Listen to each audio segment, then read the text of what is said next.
Hello, yes. Well, good grief. It's been an odd, weathery few days, isn't it? Probably in line for our great bank holiday when all the banks are, well, they're on holiday, which is really good. Why do they get special holidays and I don't? Anyway, yes.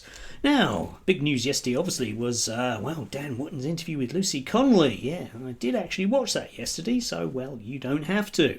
Yes, there are still a few billion unanswered questions about it. Loads of the stuff in and around her tweets, Dan Wootton, for obvious reasons, didn't ask her. She has a remarkable ability, like lots of people, to remember with enormous detail what was going on in her life minute to minute, but the actual time that she tweeted the tweet, she doesn't really properly remember at all. And I think the line they're now going to go with is that her saying that she doesn't care isn't that she doesn't care, it's that she doesn't care. Yes, it's that kind of Derek Bentley let him have it style argument about what exactly individual words mean. But of course, she was very determined after she deleted her tweet to make sure that, everything would be fine because she would just play the mental health card. Plus, there's the fact that she was kept in prison because the judges felt that no matter what she said, she did earnestly believe what she said and as such deserved the time that she got. Lots of questions still to be answered there, which we won't get. The key one for me is the idea that we still have in British law that you shouldn't profit from your crimes. So I'm wondering where the money from all this lot is exactly going to end up. There is a kind of public interest argument to be had. I know it's a bit of a stretch with Dan Wootton, but there is a public interest argument to be had, and maybe not. I don't know. I mean, there was an enormously long Daily Mail piece on her yesterday before the interview came out, which again has loads of interesting and intriguing things in it. I mean, her daughter was basically got sent home from school. And I'm sort of wondering, well, what exactly was going on there? Because there is just so much more to this than basically the narrative wants you to ask, put it that way. Yeah.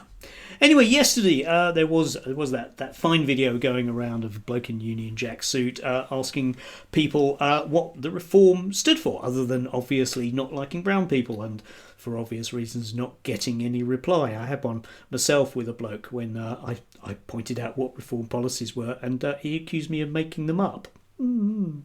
Anyway, talking of which, I'm going to set you a tricky question, okay?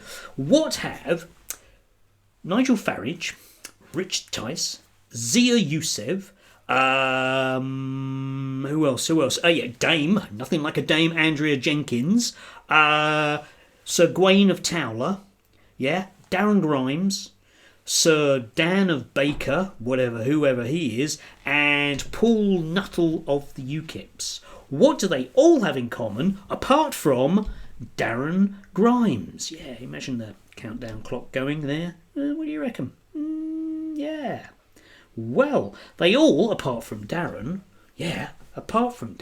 no, it's not to do with sexuality, although, let's face it, Darren is both the world's most gay man and the world's least gay man at both the very same time. It's quite strange, All of those things you really dislike in gay men, he encompasses and yet projects all those things that we're supposed to, the sort of 1970s niceness that your mum would like at exactly the same time. But no, what it is all of them, apart from Darren Grime, have been members of the Conservative Party. Often for long periods of time. I mean, Dan Baker until, just a few weeks ago in real terms, yes.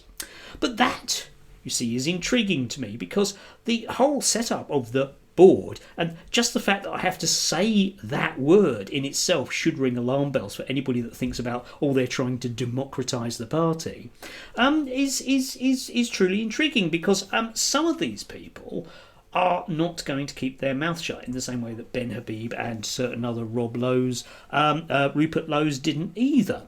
So I'm not entirely sure that Sir Gawain of Towler is necessarily going to be there for a very long period of time, necessarily because he has a certain axe to grind.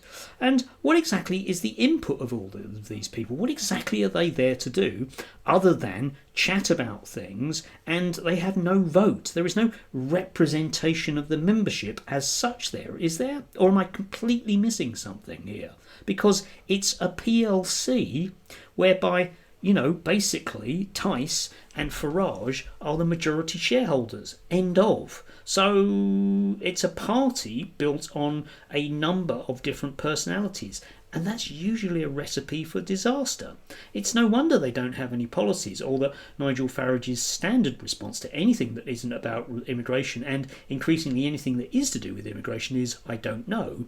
It'll be, well, just intriguing to see what brilliant brainstorming comes out of it, because we know what intellectual powerhouses Dame Andrea is, if nothing else. And of course, well, Darren goes without saying, doesn't it? I mean, you may well have had the joy of seeing him being interviewed on things like the New Culture Forum. Nothing happening. Anyway, that was yesterday. Don't watch the Lucy Connolly interview unless you're particularly interested. But it really is. It really is soft soap whitewash.